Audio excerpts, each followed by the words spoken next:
उठ जाग मुसाफिर भोर भई, अब रैन कहां तुम सोवत है। सोवत है सो खोवत है, जो जागत है सो पावत है। पंडित रविशंकर जी की एक लाइन है, मुझे बहुत प्यारी लगती है, वो बहुत प्यारी। द आर्ट ऑफ लिविंग, उनकी ये लाइन मुझे इतनी अच्छी लगती है कि जीना एक कला है।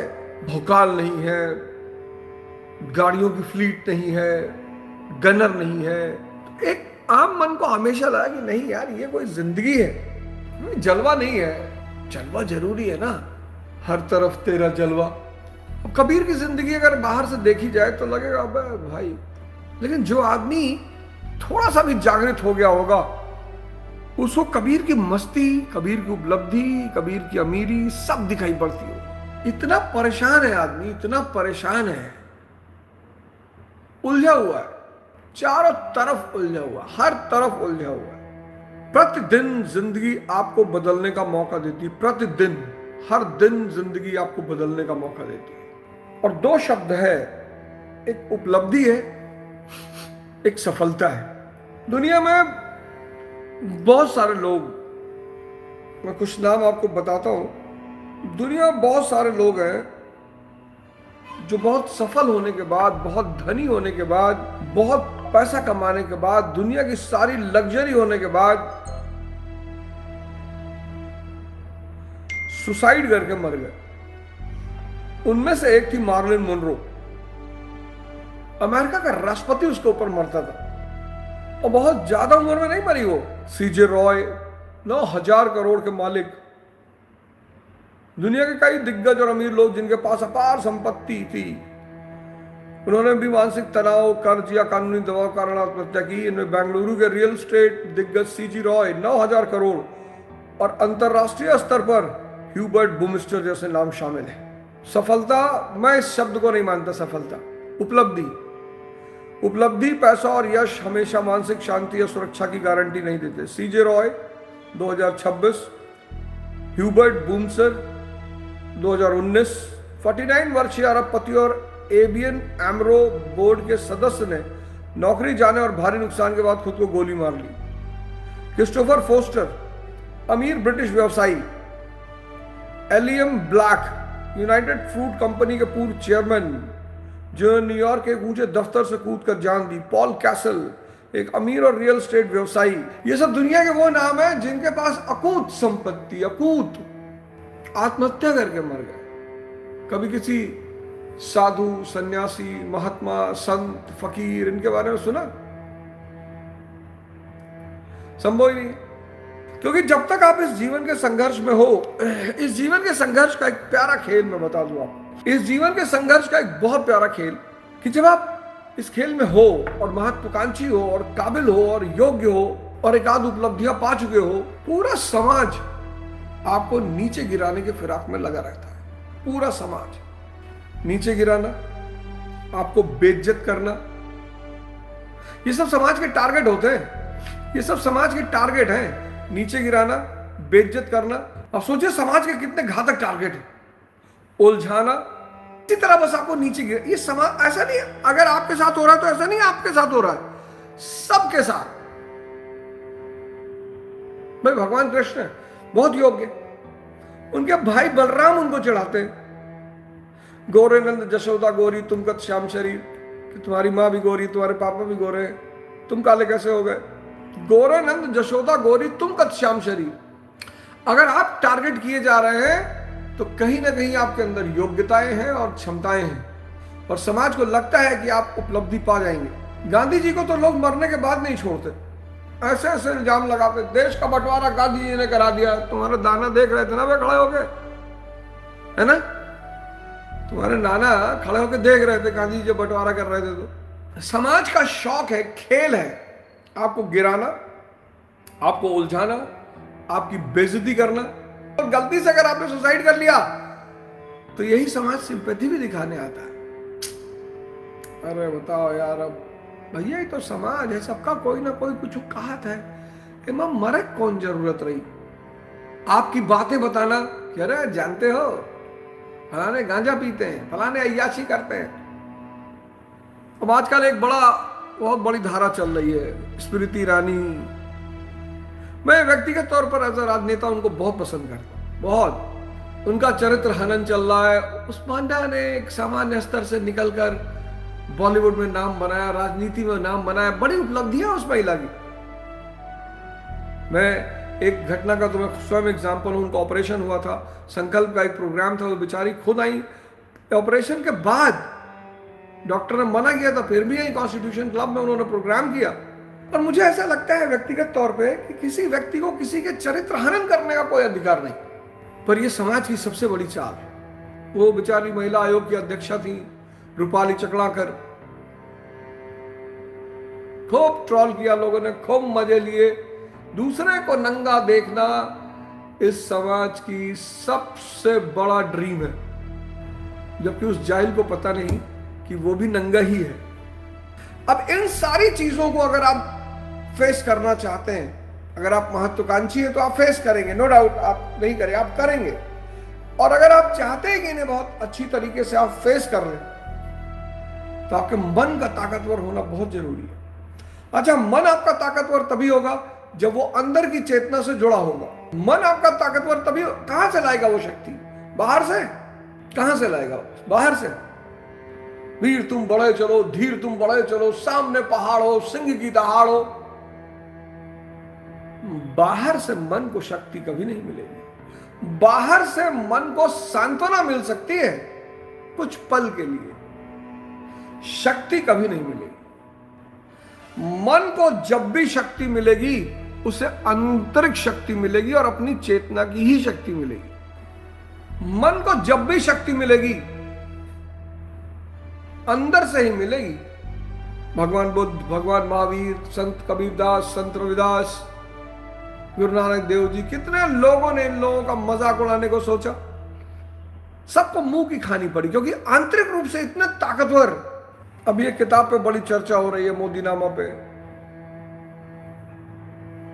कि मोदी जी बहुत अय्याश आदमी है, तो होने दो।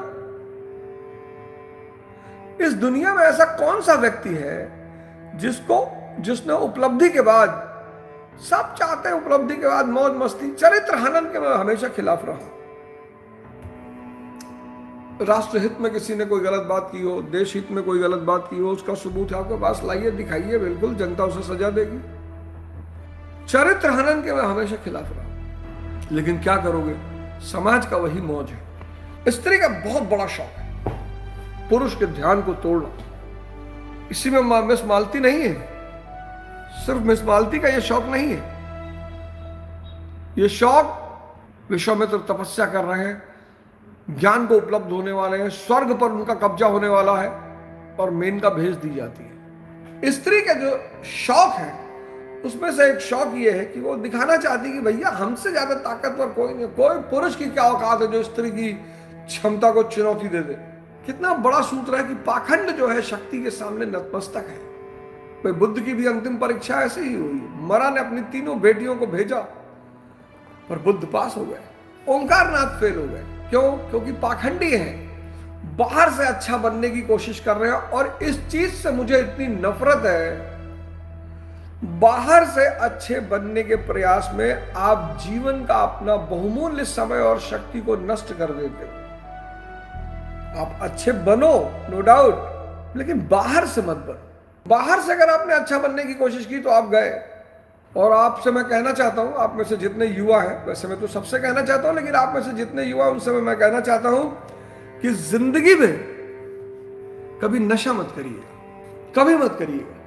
और जो व्यक्ति आपको नशा कराने का प्रयास करे उसको कमरे में बंद करके एक बार मारिएगा जब। नशा पीने से कोई, करने से कोई बड़ा नहीं होता। नशा कोई बहुत नफासत की बात नहीं है। नशे में कोई भौकाल नहीं है कि आप सिगरेट पीते हुए जा रहे हैं तो लोग आपको देख के शाहरुख खान समझेंगे, ऐसा कुछ भी नहीं है। नशा सिर्फ और सिर्फ आपको बर्बाद करता है। मैं तो गुरु प्रसाद से बाहर निकला। अच्छा, नशा का उद्देश्य, इसकी साइकोलॉजी क्या है? आप जैसे ही 12th में पहुंचेंगे, 11-12 में पहुंचेंगे तो आपके जीवन में चुनौतियां शुरू हो जाएंगी, चैलेंजेस शुरू हो जाएंगे। और जैसे ही चैलेंजेस और चुनौतियां शुरू होंगी तो मन उलझेगा, तनाव में रहेगा, स्ट्रेस होगा, एंजाइटी होगा, डिप्रेशन। उसी समय समाज उसी स्ट्रेस, एंजाइटी और डिप्रेशन का फायदा उठाता है समाज। अच्छा, आप नशा करते हो, विचार शून्य हो जाते हो, उस विचार शून्य तक आपको मजा आता, फिर आप करने लगते हो और आप एक ऐसे दलदल में फंस जाते हो, एक ऐसे दलदल में। नशा और हस्तमैथुन, ये दो चीज स्ट्रेस, एंजाइटी और डिप्रेशन का परिणाम है। ये दो चीज, नशा और हस्तमैथुन, ये दो चीज। बड़ा मुझे ट्रोल किया जा रहा है, अवध ओझा सेक्स की बातें कर रहे हैं। ना करे वे, आवश्यकता आविष्कार की जननी है, ना करे। कितना हमला करते हैं मेरे ऊपर, कितना हमला करते हैं। खैर, मेरे ऊपर फर्क नहीं पड़ता, इस सिद्धांत को तो मैं जानता ही हूं, इस फॉर्मूले को मैं जानता हूं। लेकिन एक तो चेहरे हैं मेरे दिमाग में, जिस दिन सामने पड़ गए ना, मोर बना देंगे। अगर कहीं गलती से अकेले में पा गए, अब बदला लेने के चक्कर में नहीं, ऐसा नहीं कि बदला लेना ना, लेकिन पा गए तो भाई साहब मोर बना देंगे। मतलब उनको अंदाजा नहीं होगा कि उनके साथ क्या करूंगा मैं। मारूंगा तो नहीं, पर बस है एक दो चेहरे हैं, बाकी तो ठीक है, जो कर रहे हैं मुझे उनसे कोई दिक्कत नहीं, वो मेरे अपने हैं। उनसे मुझे आशा नहीं थी कि वो ऐसा करें। कुछ संबंध है, और रोस्टिंग का एक सिद्धांत है, एकदम रोस्ट करिए आदमी को, पर मर्यादा में करिए, एकदम करिए। सब्सक्राइबर और व्यूअर्स के चक्कर में कितने लोग तो बेचारे तनाव में आ जाते हैं। ये है, हमें ऐसे बोल रहे हैं भैया, हमारे बारे में भैया गलत बोल रहे हैं। वो सब्सक्राइबर चाहिए। आप गीता का एक श्लोक डेली ट्विटर पे डालिए, आप कोशिश करिए। रामचरितमानस का, कुरान की एक आयत, बाइबल, आप एक डालिए, आप ट्राई करके देखिए। ना आपका कोई व्यूअर होगा, ना कोई शेयर होगा, ना कोई कमेंट होगा, कुछ नहीं होगा। आप किसी की बुराई लिख दीजिए, शाम तक 500 शेयर, बस आप लिख दीजिए फलाने exposed, 500 share, 3000 comment, 6 lakh likes, views, तो ट्रेंड चल रहा है। सबको किसी ना किसी को एक्सपोज करना है, सबको जो है किसी ना किसी को एक्सपोज करना है। कुछ लोग तो एक दूसरे को मां बहन की गाली देने लगते हैं। नशा मति को मार देता है, विवेक को मार देता है। मतलब मैं गाली तो नहीं दे सकता, बड़े गाढ़े वक्त में बड़ा साथ दिया मेरा, लेकिन नशा विनाश का कारक है, इसको तो मैं मानता हूं कि पाखंड जो है वो शक्ति के सामने फेल हो जाता है। ओंकारनाथ एपिसोड, खूब दारू पिया लोग, स्त्री का शौक है तमाशा करना, खेल है उसका। ये सब इस चैप्टर के ये सब कोर प्रिंसिपल्स, कोर मैसेजेस है कि पाखंड, अगर आप बाहर से अच्छा बनने का दावा करते हैं तो कोई ना कोई तो उड़ा देगा उसको, कहीं ना कहीं तो आप मार खा जाओ। और पाखंडी बन के जीना जीवन की सबसे बड़ी बेवकूफी है। पाखंडी बन के जीना इस जीवन की सबसे बड़ी बेवकूफी है। हर तरफ से आप घाटे में रहते हो। तो छठे चैप्टर के 5 सबसे अच्छे फॉर्मूले जो निकल कर आए कि पाखंड शक्ति के सामने नतमस्तक है। स्त्री का शौक है तमाशा करना। जिनके पास भी अमीरी है, पैसा है, ना तो उनके पास कलेजा है। संपत्ति कलेजे को मार देती है। देखो, किसी की जेब में 5 रुपया, किसी की जेब में 2 रुपया, पठान घेर लेता, कोई खड़ा होने को तैयार नहीं। नशा विनाश का कारक है, आपके अंदर के वास्तविक रूप को उजागर कर देता है। पढ़िए जरूर। अध्ययन मन की एक्सरसाइज है। अध्ययन जो है वो मन की एक्सरसाइज है, और पढ़ाई का काम है मन को जिंदा करना। चलिए, आप स्टूडेंट नहीं है, आप तैयारी नहीं करते हैं, पर आप पढ़िए जरूर। हिंदी साहित्य पढ़िए, अंग्रेजी साहित्य पढ़िए, टी वॉशिंगटन की कहानी पढ़िए, the struggle for education, positive बनिए, पॉजिटिव बनिए, पॉजिटिव। ध्यान आपके मन को आपका गुलाम बना देगा।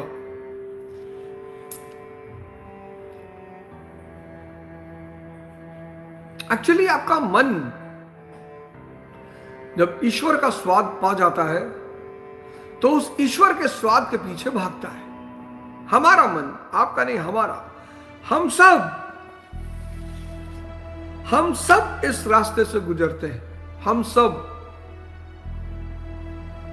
मतलब कोई अगर ये कहे, कोई पुरुष कहे कि भाई स्त्री की कभी चाह नहीं होती, झूठ बोल रहा है। कोई स्त्री कहे पुरुष की चाह नहीं होती, झूठ बोल रही है। मन और इंद्रिय के संबंध को तोड़ पाना बिना ज्ञान के, आप पाखंडी हो सकते हैं, जो कि आज बहुत बड़ी संख्या में लोग हैं। सांसों पर ध्यान रखिए, सांसों पर ध्यान रखिए, कुछ मत करिए, सांसों पर ध्यान रखिए।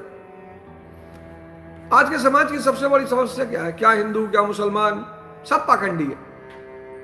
मुसलमान बढ़ा लिया दाढ़ी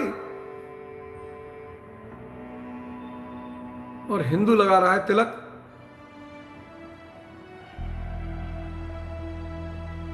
और पता नहीं किसने हमारे दलित भाइयों को बता दिया कि उनको 3000 साल से शोषण किया गया है। और 3000 साल में कम से कम अशोक का काल तो छोड़ दें। स्वामी प्रसाद मौर्य जी को मैं देखा, भाषण दे रहे थे, पीछे अशोका मौर्य का पोस्टर लगाए थे। तो अगर अशोका मौर्य आप ही की जाति का था और तब भी आपका शोषण कर रहा था तो कितनी हास्यास्पद बात है ये। पुष्यमित्र शुंग को छोड़कर कोई ब्राह्मण राजा नहीं हुआ और ब्राह्मणों का शोषण नहीं हुआ, तो कोई बात होगी। और आपका राजा आप ही का शोषण कर रहा है। व्यवस्था के खिलाफ हम सब लड़ रहे हैं। ब्राह्मणवादी व्यवस्था, सामंतवादी व्यवस्था, वो सबने उसको टारगेट बना रखा है। जिसको भी इस देश की तरक्की चाहिए, जिसको भी इस देश का विकास चाहिए, वो सामंतवादी व्यवस्था का विरोध करेगा। तो क्या उसमें ब्राह्मण नहीं आते? सब आते हैं। सांसों पे ध्यान, और सांस लेने की कोशिश मत करिए। ध्यान की बात मैं करता हूं, सांसों पर ध्यान। सांस लेने की कोशिश मत करिए, बढ़ाने घटाने की कोशिश मत करिए। जितना ध्यान आपके सांसों पर बढ़ेगा उतना आपकी सांसों की संरचना बदलेगी। धैर्य रखिए, किसी दिन तो घटना घटेगी कि आपकी नजर आपकी सांसों पे पड़ जाएगी। और यकीन मानिए कि जिस दिन ऐसा हुआ, आप मुझे ढूंढते हुए आओगे। जिस दिन ऐसा हुआ, आप मुझे ढूंढते हुए आओगे। आंखें बंद, शरीर ढीला, सांसों पे ध्यान, इष्ट चिंतन। थोड़ी सी बाहर की शक्ति भी चाहिए, शुरुआती दौर है तो एक बाहर की शक्ति भी चाहिए, इष्ट चिंतन। ध्यान आपको इतना बलशाली बना देगा, इतना बलशाली, हनुमान जी बना देगा। अष्ट सिद्धियां दे देगा आपको, 9 निधियां दे देगा। अष्ट सिद्ध 9 निधि के दाता, असबर दीन जानकी माता, राम रसायन तुम्हारे पासा सदा रहो रघुपत के दासा। आप सबके अंदर राम रूपी रसायन है, चेतना। कस्तूरी कुंडल वसन मृग ढूंढे बन माई, और ऐसे घट घट राम है दुनिया जाने नाई। जय हनुमान ज्ञान गुण सागर, जय कपीश तिहु लोक उजागर। रामदूत अतुलित बलधामा, अंजन पुत्र पवन सुत नामा। ज्ञान की सागर है आपकी ये सांसों की धारा। ये जो आपकी सांसों की धारा है ना, ये ज्ञान का सागर है। जय हनुमान ज्ञान गुण सागर, जय कपीश तिहु लोक उजागर। रामदूत अतुलित बलधामा। जो भी राम का दूत है उसके पास अतुलित बल है। रामदूत अतुलित बलधामा, अंजन पुत्र पवन सुत नामा। महावीर विक्रम बजरंगी, महावीर। जिसने भी इंद्रिय और मन के संयोग को तोड़ लिया वो महावीर। विक्रम बजरंगी, कुमति निवार सुमति के संगी। ये जितनी आपकी कुविचार है उस सबको खत्म कर देगी ये सांसें। कुमति निवार सुमति के संगी। आपकी सांस पर आपका ध्यान हो और आपके अंदर कुविचार चल रहा हो, संभव ही नहीं। दीजिए सांसों पे ध्यान, देखिए कितना बड़ा सूत्र है हनुमान चालीसा। कुमति निवार सुमति के संगी। आप डिप्रेशन में हो, संभव नहीं। आप एंजाइटी में हो, संभव नहीं। आप डिप्रेशन में हो, संभव नहीं। कुमति निवार सुमति के संगी, कंचन वरन विराज सुवेशा, कानन कुंडल कुंजित केसा। हाथ वज्र और ध्वजा विराजे, कांधे मूंज जनेऊ साजे। शंकर सुवन केसरी नंदन, तेज प्रताप महाजगवंदन, विद्यावान, विद्वान नहीं, विद्यावान गुनी अति चातुर। राम काज कर बेको आतुर। सिर्फ प्रभु का काम करोगे आप, सेवा करोगे, यही बात फिर कबीरदास जी कहते हैं, वृक्ष कबहु ना फल बके, नदी न संचय नीर, और परमारथ के कारण साधुन दरा शरीर। एक बार आप परमात्मा से जुड़ गए, आप स्वयं परमात्मा हो गए, तब आप 100 बिस्सा 10 बिस्सा जमीन के लिए लड़ोगे जब पूरा ब्रह्मांड आपका हो जाएगा। कंचन वरन विराज सुवेशा, कानन कुंडल कुंचित केसा, हाथ वज्र ध्वजा विराजे, कांधे मूंज जनेऊ साजे। शंकर सुवन केसरी नंदन, तेज प्रताप महाजगवंदन, विद्यावान गुनी अति चातुर। राम काज कर बेको आतुर। प्रभु चरित्र सुन बेको रसिया, राम लखन सीता मन बसिया। राम यानी ज्ञान, लखन यानी विवेक, सीता यानी शक्ति। ये सब आपके मन में बसेंगे, ज्ञान विवेक शक्ति। राम लखन सीता मन बसिया। सूक्ष्म रूप धरि सिंह दिखावा, विकट रूप धरि लंक जरावा। जो सोने की लंका माया नगरी है, इसको आप जला दोगे। भीम रूप धरे असुर सहारे, काम क्रोध लोभ मोह सबकी हत्या कर दोगे आप। भीम रूप धर असुर सहारे, रामचंद्र के काज संवारे। सिर्फ प्रभु की सेवा। काम क्रोध लोभ मर गया तो फिर करोगे क्या? शक्ति आ गई फिर सेवा ही करोगे। प्रभु चरित्र सुनबे को रसिया, राम लखन सीता मन बसिया। सूक्ष्म रूप धरि सिंह दिखावा, विकट रूप धरि लंक जरावा। भीम रूप धरि असुर सहारे, रामचंद्र के काज सवारे। लाए सजीवन लखन जी आए। लखन यानी विवेक। लाए सजीवन लखन जी आए, श्री रघुबीर हर्ष उर लाए। जिसके अंदर भी विवेक पैदा हो जाता है, उसके अंदर का राम मस्त हो जाता है, खुश हो जाता है कि अब ये आदमी उल्टे सीधे काम नहीं करेगा, अब ये शराब नहीं पिएगा, अब ये नशा नहीं करेगा, अब ये स्त्री को देखेगा लेकिन प्रेम के भाव से देखेगा। लाए सजीवन लखन जी आए, श्री रघुबीर हर्ष उर लाए। रघुपति की नी बहुत बड़ाई, भगवान स्वयं आपकी बड़ाई करने लगेगा। रघुपति की नी बहुत बड़ाई, तुम मम प्रिय भरत संभाई। भरत यानी भाव। तुम मम प्रिय भरत संभाई, साहस बदन तुमरो जस गावे, अस्कई सिरपत कंठ लगाओ। जो आदमी विवेक प्रधान हो जाएगा, विवेक पे जीने लगेगा, चारों तरफ उसका साहस बदन तुमरो जस गावे, अस्कई सिरपत कंठ लगावे। भगवान गले लगा लेगा आपको, आपके अंदर की चेतना आपको गले लगा लेगी। जय हिंद, जय भारत।